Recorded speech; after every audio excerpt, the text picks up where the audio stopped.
All right, so I decided to do my research project on crime and the economy, specifically wanting to look at um, human trafficking and um, you know relating that to the GDP per capita of countries and seeing if there is a relationship between that or if they follow the general crime rates and the GDP per capita.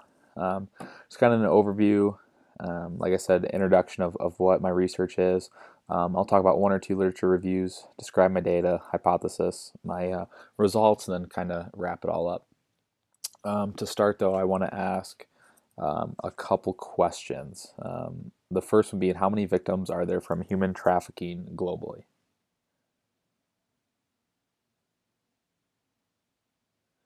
And if you didn't know, this may seem like a very high number. To me, when I was first doing this research, it was I was kind of shocked at how big of an epidemic this truly is. And the answer for the first one is actually 40.3 million victims, which is pretty astonishing. And then going to the next question, how much money does human trafficking generate annually? Um, the answer to this is $150 billion each year from human trafficking. And to me, that number is absolutely outrageous, especially for, something that is so illegal, in all different parts of the world. It's not just one part of the world, here or there. It truly is a problem in each part of the world.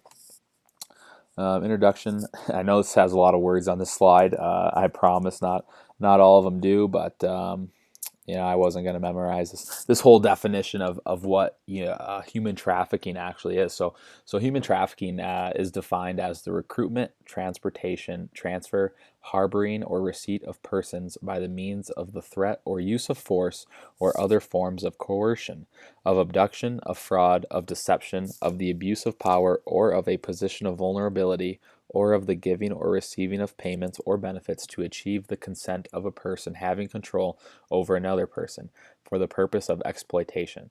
Exploitation shall include at a minimum the exploitation of the prostitution of others or other forms of sexual exploitation, forced labor services, slavery, or practices similar to slavery, servitude, or the removal of organs.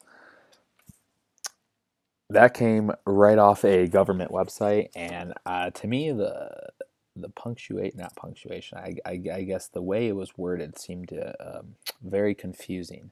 But I hope that you kind of get a basic understanding of what human trafficking is. And like I said, I want to see if there's a relation between GDP per capita and human trafficking.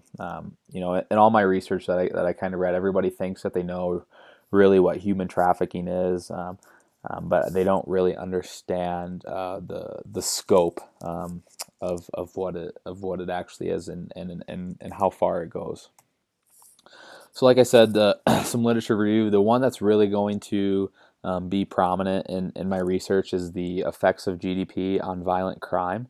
Um, we'll kind of talk about that later when I get to my results. And like I said, what is human trafficking and human trafficking as a modern form of slavery, and then the economics of it. Like I said, how it generates more than $150 billion each year.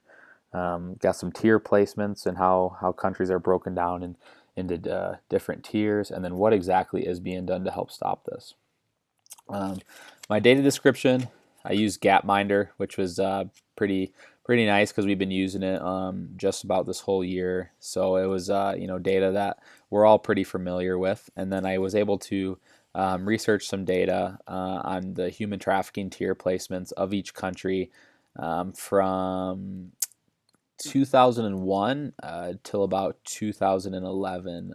Not every year was accounted for. I believe they went increments of two. And then the number of victims documented regionally. That was a separate data set from the tier placement that I was able to find. So my first hypothesis is that there's a negative relationship between GDP per capita and the number of victims. Meaning that the higher the GDP per capita, the lower number of victims, or vice versa. And then my second one that I wanted to make was the higher tiers will have higher GDPs, while the lower tiers will be lower, and then there will be high trafficking in those lower tiers. Ultimately, pretty much the same as the first one. The lower the GDP, the higher that um, the higher the trafficking rates within those tiers. So I'm sure this map looks pretty familiar. And the way I kind of broke this down was I split it into four regions that I wanted to look at. I was able to gather a lot of data, and it was kind of overwhelming to look at it, um, by each country, because they didn't have all the data for each specific country. I kind of had to do that on my own, and I'll talk about that a little bit more later on. But the first region I broke it into was the Western Hemisphere, so the North and South America. Second was Africa. I didn't include every single country in there, but most of Africa, Europe, and then Asia. And what I did is I wanted to look at two separate years, from 2002 and 2007, and I wanted to look at the GDP for those regions, the GDP per capita for those regions, and then the number of victims and that they had for that given year, and then jump ahead to 2007 and see the change in the GDP per capita, and see if there is a change in the percentage of victims that came from that region for that given year. So in 2002, Africa had a GDP per capita, average GDP per capita of 2,461, and you can kind of see how most of Africa is largely darker blue, meaning that their GDP is lower. And this is where we start to see most of the tier 3 countries with that lower GDP, like I was talking about before. The tier 3 countries, are they do not the way that they handle their human trafficking is not up to date, and not regulated, and if it is regulated, it's regulated poorly. So that's what constitutes them being a tier 3 country. Vice versa, where tier 1, they meet all the regulations, they're doing as much as they can to help stop it. Um, like I said, so Africa had a GDP per capita of just about 2,500, and the number of victims in 2002 for human trafficking was 46,000, and of those 46,000, 10,000 came from Africa, which seems like a fairly large number, and it is, especially for that region. Comparing it to Asia, Asia had a GDP per capita of just over 10,000, and their number of victims were 12,900. So they even had more victims with a higher GDP. Europe was 21,711 GDP per capita, while their number of victims were 11,000. So this is kind of where we see my hypothesis start to be true, with a higher GDP, and a lower number of victims. And then the Western Hemisphere, the average GDP per capita was 9,287. This number, is probably a lot more skewed than if I were to break it up between North America and South America. Looking at the map, you can see South America predominantly is a darker blue shade. Meaning that they have a lower GDP, and obviously the United States and Canada have higher ones. But I believe, like, when looking at the total number of victims, it was important to include both of those into one region.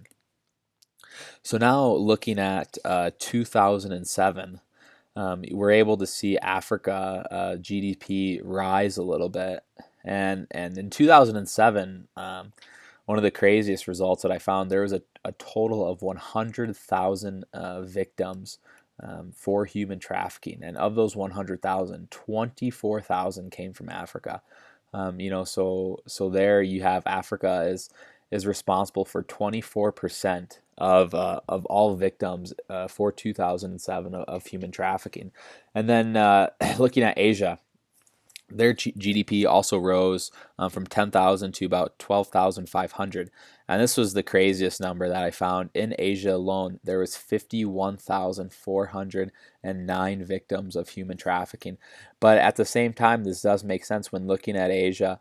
You can see again, it is a darker blue, and most of these countries are considered a tier 3 country when it comes to human trafficking.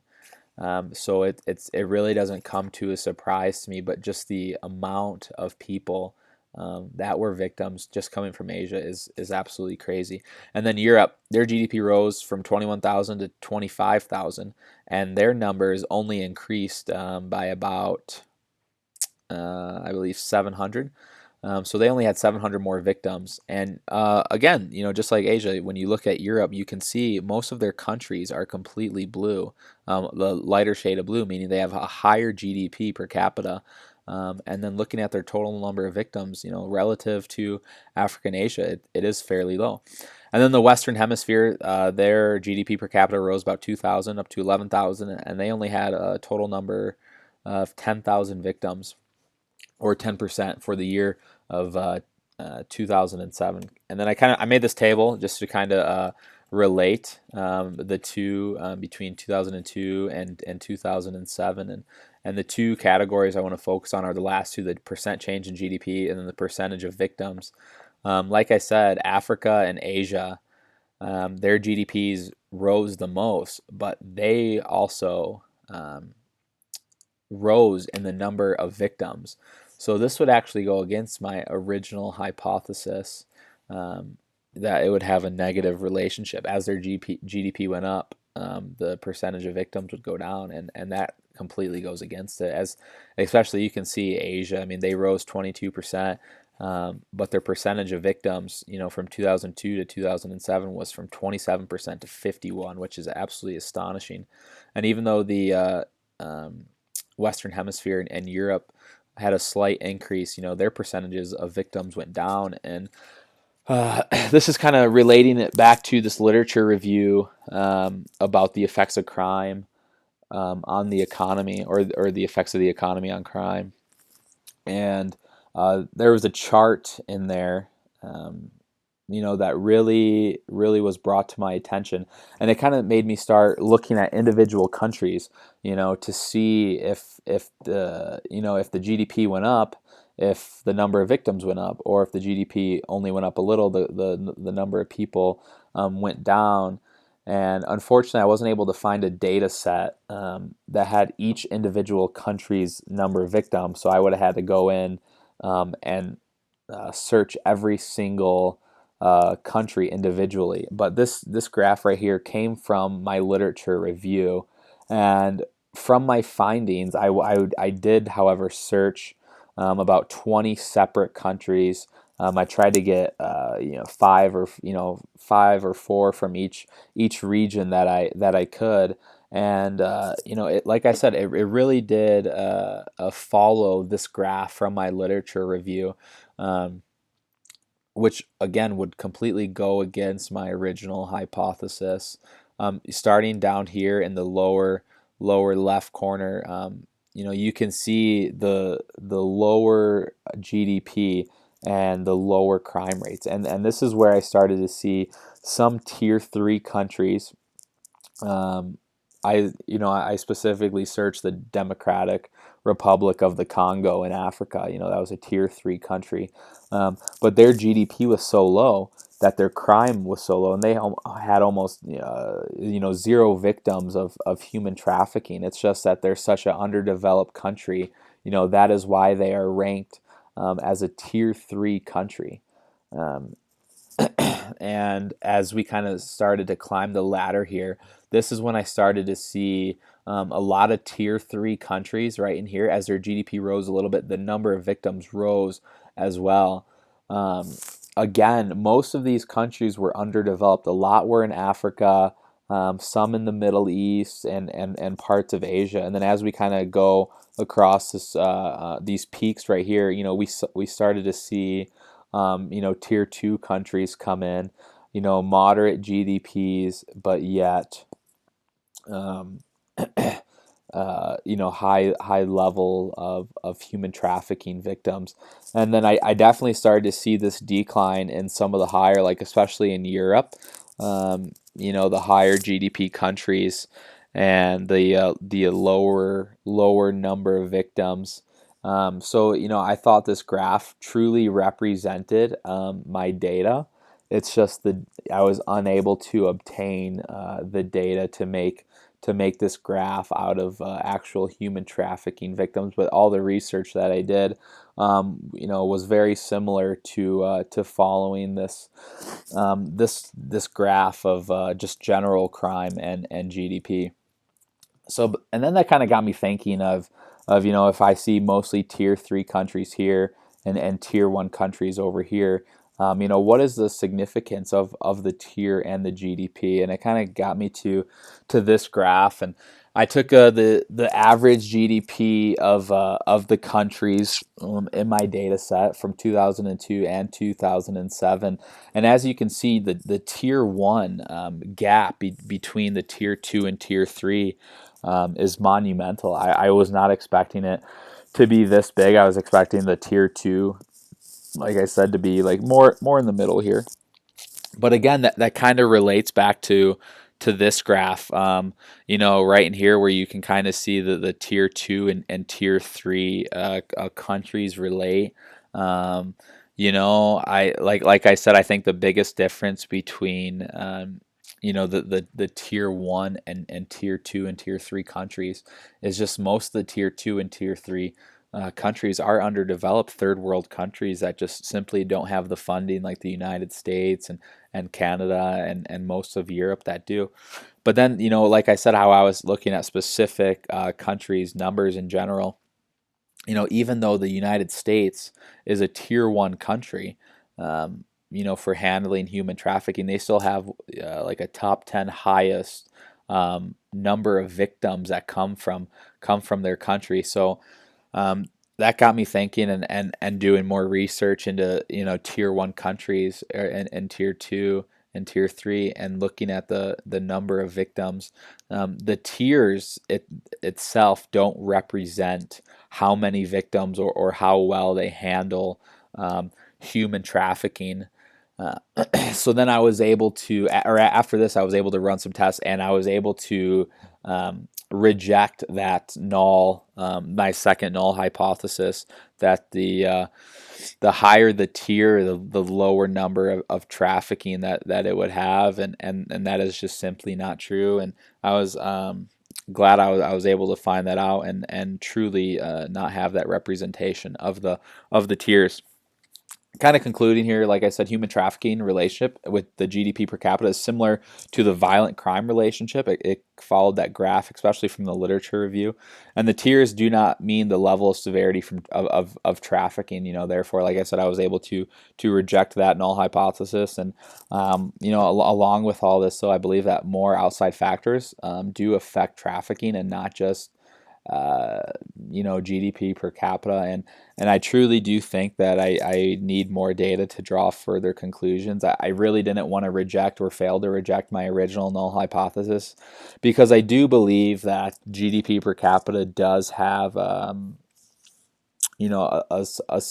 statistical significance for human trafficking crimes.